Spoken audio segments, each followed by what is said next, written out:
Bien, módulo 5. Veremos los requisitos relativos al sistema de gestión. En esta parte, lo que nos pide la norma es que nosotros tenemos que establecer y mantener un sistema de gestión que finalmente pueda asegurar el cumplimiento de esta norma mexicana. Por lo tanto, nos da dos opciones. Voy a comenzar por la opción A, en donde básicamente nos dice que nosotros debemos de tener cuál es la documentación que debemos de tener para poder cumplir con esta norma. Que lo que nos dice es que debemos de tener una documentación del sistema de gestión, el control de los documentos, control de los registros, la revisión por la dirección, las acciones correctivas y preventivas, auditorías internas y quejas y apelaciones. Bien, pues comencemos entonces a hablar acerca de los documentos del sistema de gestión. ¿Qué es lo que nos solicita en este punto? Que nosotros tengamos una alta dirección, en donde esta alta dirección se encargue de establecer, de documentar, de mantener las políticas y los objetivos para el cumplimiento de esta norma, que finalmente pueda asegurarse que estas políticas y estos objetivos se entienden y se están implementando. Nos dice que nosotros debemos mostrar evidencia de cómo la alta dirección está comprometida con el desarrollo de la implementación del sistema, y esta parte ya la habíamos visto en donde hablábamos acerca de la política de calidad, y la política de calidad tendría que estar firmada por la alta dirección. Entonces con esta parte estaremos cumpliendo con este punto. La alta dirección debe de asignar a un miembro igual de la dirección en donde sea el responsable de llevar a cabo el seguimiento y el mantenimiento del sistema de gestión. Entonces lo que tiene que ver en esta parte es asegurar que efectivamente se establecen, se implementan y se mantienen los procesos y los procedimientos que la unidad de verificación ya definió, y que finalmente tendría que informar también a la alta dirección sobre los resultados, es decir, las oportunidades de mejora que pudiera encontrar durante el proceso. Es importante que toda la información que genere la unidad de verificación y que finalmente esté enfocada al cumplimiento de esta norma, es decir, todos los procedimientos, las listas de verificación, los registros, tendrían que estar referenciado o vinculado al sistema de gestión. Y como punto importante para saber si efectivamente estamos cumpliendo con los puntos de la norma con respecto a lo que nosotros tenemos, podemos hacer una tabla de referencias, es decir, ir marcando en cada punto lo que nos solicita, y por otro lado nosotros poner en qué parte lo estamos cumpliendo. Bien, es importante, como también lo habíamos mencionado en módulos anteriores, es que el personal tenga acceso a esta información, es decir, información del sistema de gestión, obviamente bajo el cual le compete, es decir, que cubra las responsabilidades bajo las cuales él está haciendo. Entonces debe de tener acceso a esta información. Bien, ahora vamos a hablar acerca del control de documentos. De igual manera nos pide un procedimiento para el control de documentos, que finalmente este procedimiento nos va a servir para nosotros poder aprobar nuestra documentación, para poder revisar y actualizar, y en función de eso verificar si necesitamos nuevamente aprobar los documentos, para identificar los cambios y el estado de las revisiones vigentes. Como normalmente lo estamos haciendo, es que dentro del mismo procedimiento, en la parte final, hablamos acerca de un control de cambios, ¿no? Es la forma de cómo podríamos hacerlo en nuestros procedimientos. Este control de documentos nos va a servir también para revisar las versiones pertinentes, es decir, si están en la versión correcta que estamos utilizando, y verificar que estos deben de estar en los lugares de uso. Nos va a servir también para verificar si nuestros documentos permanecen todavía legibles y son fácilmente identificables, para identificar nuestros documentos que sean de origen externo. ¿Cuáles serían nuestros documentos de origen externo? Aquí tendríamos nuestras normas oficiales mexicanas, nuestras normas mexicanas y algunos reglamentos o regulaciones que pudieran presentarse en la unidad de verificación. Y los documentos internos son los generados por la unidad, los procedimientos, sus listas de verificación, sus hojas de registro. Para identificar documentos obsoletos y evitar su uso malintencionado de estos. Bien, es importante, y como parte de estas normas dentro de las actualizaciones que se está teniendo, es que ahora ya nos permite tener como diferentes canales de cómo tener esta información. Es decir, nos permite que puedan ser por medios informáticos, por medios digitales, por medios escritos. Entonces, independientemente de cómo decidamos que sea la presentación de nuestro documento, lo podemos realizar. Con respecto a la parte de control de registros, nos pide un documento para el control de registros, en donde vamos a tener que definir cómo los vamos a identificar, cómo los vamos a nombrar, cómo les vamos a dar el seguimiento a estos, cómo los vamos a almacenar, el tipo de protección que van a tener, cómo lo vamos a recuperar, los tiempos de retención de nuestros registros y la eliminación de ellos. Finalmente, es importante que consideremos cuáles son los registros necesarios para poder cumplir con esta norma. Nos marca un periodo de tiempo de 4 años para la conservación de estos registros. Aquí es importante lo que vimos en la parte introductoria acerca de las normas oficiales mexicanas y las normas mexicanas. Esta es una norma mexicana y por lo tanto nos está marcando como sugerencia un periodo de tiempo de 4 años. Pero no olvidemos que en primer orden vamos a tener a nuestras normas oficiales mexicanas, es decir, dependiendo de lo que se dedique la unidad de verificación, si su norma oficial mexicana bajo la cual se tiene que regir marca un periodo de tiempo mayor a 4 años, entonces tendríamos que seguir ese lineamiento, atender a lo que nuestra norma oficial mexicana nos esté marcando. Y por lo tanto, nuestro periodo de tiempo de conservación de los registros tendríamos que considerar el de mayor tiempo. Es importante también aquí considerar los controles de acceso para que la unidad conserve la confidencialidad que habíamos mencionado. Ok, en aquellos casos en donde el dictamen o el certificado de la verificación de la inspección sea por medios electrónicos o por un sello ya electrónico autorizado, entonces aquí tendríamos que verificar que el acceso a estos lugares sea seguro y sea controlado. Ahora hablemos de la revisión por la dirección. Ok. La alta dirección debe de establecer un procedimiento para revisar su sistema de gestión, para verificar que este obviamente todavía es eficaz, que continúa, que es adecuado, y finalmente tendríamos que evaluar diferentes cuestiones. Tendríamos que considerar la parte de la política y de los objetivos de calidad. Tendríamos que considerar también la parte de los recursos humanos, cómo está el personal, si todavía tiene la competencia técnica, considerar las cargas de trabajo. Y finalmente lo que queremos es que tengamos una revisión que sea efectiva para asegurar la competencia del personal y sobre todo del sistema de gestión y de la unidad de verificación. Nos marca que el periodo de tiempo para hacer las revisiones por la dirección sea un periodo de tiempo de 1 año. Esto quiere decir que en un periodo de 12 meses nosotros tenemos que hacer una revisión por la dirección. Dependiendo también de las características y de la unidad de verificación, pudiéramos partir la revisión por la dirección, pero al finalizar el periodo de los 12 meses tendríamos que haber cubierto todos los puntos. Dentro de la información que debe de contener nuestro informe de revisión por la dirección, es importante que consideremos estos 7 puntos. Que ustedes verifiquen que efectivamente esté en su procedimiento o en su manual los puntos que les voy a mencionar o en su formato de revisión por la dirección, porque son auditables. Entonces, si no cumplen con estos 7 puntos, sí sería una no conformidad.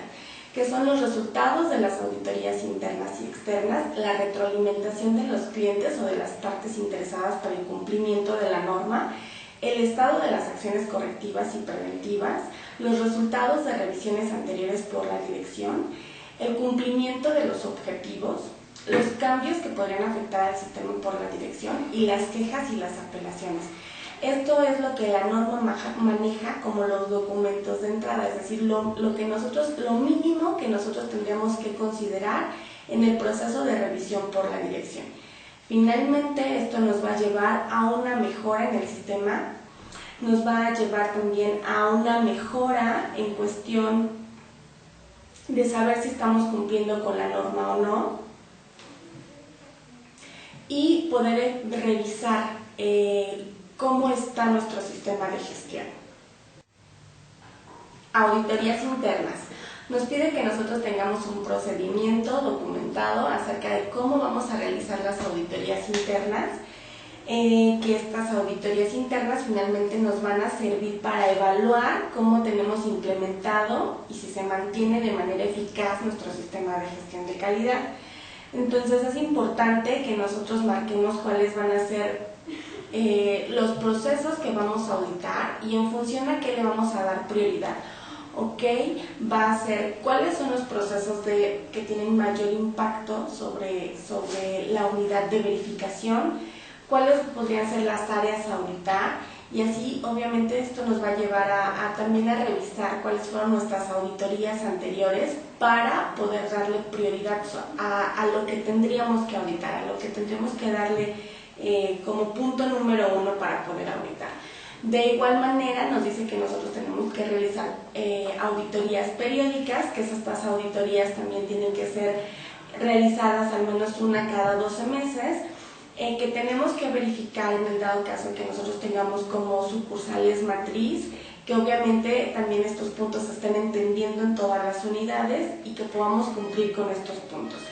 En función a qué le vamos a dar prioridad a la auditoría o cómo vamos a definir cada cuándo es necesario realizar una auditoría, va a depender de varios factores, como de la maduración, de la criticidad de algún punto que nosotros encontremos, del desempeño previo de la unidad de verificación, de los cambios en la organización, de la eficiencia del sistema, de los cambios que pudiéramos haber realizado en los procedimientos. Entonces, en función a eso, pudiéramos definir el tiempo para poder realizar auditorías internas.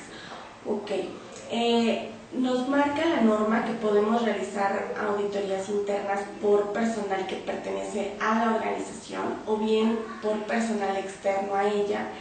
Y si nosotros elegimos que sea por personal externo, entonces tenemos que asegurar como la competencia de este personal, que sea obviamente calificado, que haya realizado auditorías internas. Es decir, marcar ciertos requisitos para que el personal externo pueda realizar estas auditorías.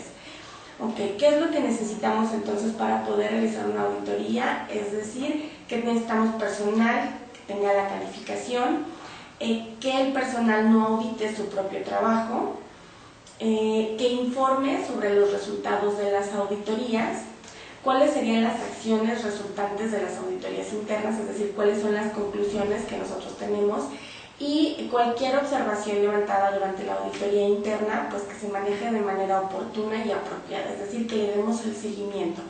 Con las auditorías internas vamos a poder identificar cuáles son nuestras oportunidades de mejora y necesitamos documentar los resultados de las auditorías internas. Ahora hablemos de las acciones correctivas. Con respecto a la parte de las acciones correctivas, nos dice que debemos de tener un procedimiento en donde vamos a poder identificar y gestionar lo que manejamos como las no conformidades, que tenemos que tomar las medidas para poder eliminarlas y verificar cuáles son las causas de estas no conformidades. Finalmente nos da como qué es lo que nosotros debemos de cumplir, cuál es nuestro requisito. Entonces tenemos que identificar nuestras no conformidades, tenemos que determinar cuáles son las causas de estas no conformidades, hay que corregirlas, hay que evaluar la necesidad de verificar si con la acción que ya implementamos estamos cubriendo esta no conformidad, hay que determinar e implementar de manera oportuna, hay que registrar los resultados y finalmente revisar la eficacia. Podemos tener de manera conjunta las acciones correctivas y las acciones preventivas, pero ¿cuál sería la diferencia entre la acción preventiva? La acción preventiva básicamente nos va a llevar a la mejora. poder identificar algo y darle un tratamiento. Y de igual manera, entonces nos pide que tengamos un procedimiento para saber cómo vamos a proceder, cómo vamos a tratarlo, que este procedimiento es más como de manera proactiva. Les digo que podemos manejar como junto un procedimiento para acciones correctivas y acciones preventivas, y justamente es los mismos puntos que les había mencionado. Tenemos que identificar las no conformidades, cuáles van a ser las causas de estas no conformidades, pues estas no conformidades que son potenciales. Hay que evaluar la necesidad de emprender acciones para prevenir, es decir, que no se vuelvan, que no sea una situación recurrente. Hay que determinar e implementar la acción que ya definimos. Hay que registrar los resultados de estas acciones y finalmente revisar la eficacia. Estos son los puntos que tendríamos que cubrir para cumplir con la norma. Y por otro lado, les decía que tenemos como la opción B. La opción B es que si nosotros ya tenemos un sistema de gestión en ISO 9001, tenemos lo único que hacer es verificar que estamos cumpliendo con cada uno de los puntos de la norma y sobre todo de estos puntos que les fui mencionando, que son la parte de revisión por la dirección, acciones correctivas y preventivas, quejas y apelaciones, auditorías internas, verificar que estén cumpliendo con estos puntos de la norma, y con eso pudiera ser necesario. Hay que considerar también que obviamente si la unidad de verificación define, ¿no? Si la unidad de verificación define que tiene un sistema de gestión en ISO 9001, la unidad de verificación es la que tiene que confirmar que efectivamente está cubriendo con todos los puntos de la norma. Y como les decía, básicamente cómo lo podemos hacer es con una tablita de referencias en donde nosotros pongamos los puntos de la norma y saber en dónde estamos cumpliendo con ellos. Hemos llegado a la finalización de este módulo. Con esto hemos cubierto todos los criterios que nos marca la norma 17020 en su versión 2014. Mi nombre es Carelia Rodríguez. A nombre de INACER agradezco su preferencia.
El progreso de esta queja, es decir, cómo ha ido avanzando, si el cliente el tiempo de respuesta que va a requerir, ¿no?, que nosotros le demos solución a su queja, y que finalmente, si este periodo de respuesta son de 5 o 3 días, pues bueno, el cliente pueda llamar y verificar cómo es que va, ¿no?, qué solución tiene.